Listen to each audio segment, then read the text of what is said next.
Let's start. The theme of my presentation is freedom. It will answer to the following question. When, if ever, limits on freedom are necessary? First of all, I'm going to define freedom. For me, it's the opportunity to choose and to live what and how you want. And the answer to the previous question is limits are always needed even if freedom said the contrary. So let's continue with the chart. This chart shows the rights and the limits. The first one is for freedom of speech. The rights are the ones are you watching on the screen. Freedom of speech or expression to worship God in his own way, from want and from fear. Obligations or limits. I chose an excerpt that said, working together in a friendly and civilized society. It means to be a good citizen. And the other one is no one can limit or abolish the four freedoms. Respect them. The second one is interview to Malala. The rights that she received was the right to the health. She was supported by many people while she was sick. And the limits. She had a lot of limits to reach what she did. First of all, she was shot in the head because she told the truth. Her reality and women's reality were not supposed to be told. Some advice to those who will serve time in prison. The right was that he imagined that he was free, and the obligation or the limit is to serve the time they were assigned in a jail. The censors, to have a normal life, to belong to a society, and to have their own things. And the obligation is to make sure your rights are fulfilled. Fight for the rights.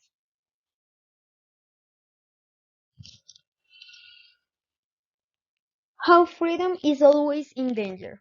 Well, journalists know and can answer to this question easily than us. Journalists are people in charge to spread information around the world. Pitifully, in Colombia, there is not too easy. Colombia was the number 95 in corruption in 2017. There are journalists that try to tell the truth over all the corruption cases.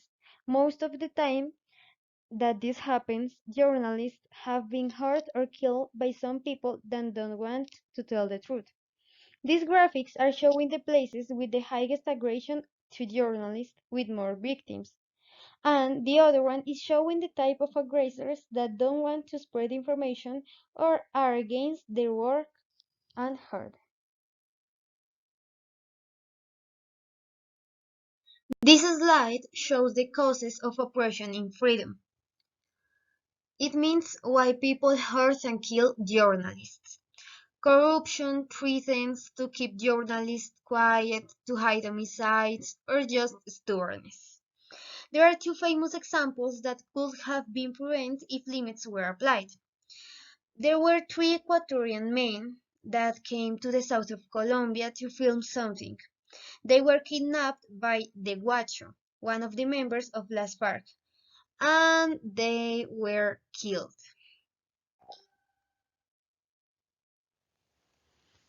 The second one is very famous. The morning of August 13, 1999, Jaime Garzón was assassinated because of his influence. Some people want him quiet. He just said the truth. Another example of corruption.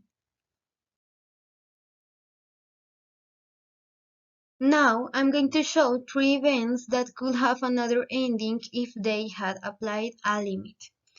The first one is in caged bird. What if people who cage birds are arrested? If it is a strict law that prohibits the hunt of birds or domestication of free animals, not just with birds, even fish, ferret, turtles, raccoons, rabbits, etc. If this law is applied, there will not more cases of caged animals without their natural right or freedom.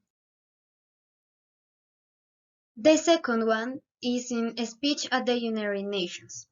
What if illegal traffic of weapons is controlled by the government in a specific and limited way? If the traffic of weapons is controlled, there will not be people with the power of scare, kill, humiliate, kidnap, or take away the freedom of citizens. Hence, there will not be terrorists in the cities, and every human will have the right to study and live free. And the last one is from Freedom to the Press Report 2015. What if there was a strict law that sentenced people to death or life imprisonment? If the law or authorities were fairer or stronger, people would be scared to commit a crime. Due to this, there will be fewer homicides and people like journalists will be at least more secure. This happens in Korea. Korea is one of the most secure countries. People do not commit crimes because the law is tough and strict. On the other hand, the families of the criminals are shamed for many years. They avoid this type of social punishment. They are an example to Colombia. Now, now that we have seen three different events that could have different endings if they applied a limit, I'm going to talk about a recent news. The LGBT community mocked the church. That was the announcement of the recent news in the Pride Month. Some people of the LGBT community are mocking religion and the church. They ridiculed Jesus and the sacred people of the religion. So, we know that for the last decades, this community has been fighting because of the right, respect, equality, etc. Also, we know that there are Catholic people that think this community is not part of their God's creation. But it makes sense that if they ask for the respect, they must give it. Not all the Catholic people are homophobic. Even the Pope is not against the community.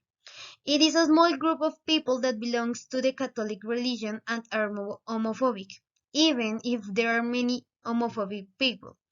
If this community is mocking and ridiculing sacred Catholic people, like Jesus, they are not applied what they want. Every aspect of human's life must have a limit, and this example is one of it. The LGBT community doesn't have any right or power to ridiculous the beliefs of the Catholic people and then ask for the respect. So I think that this is a good example of why limits are important in humans' life.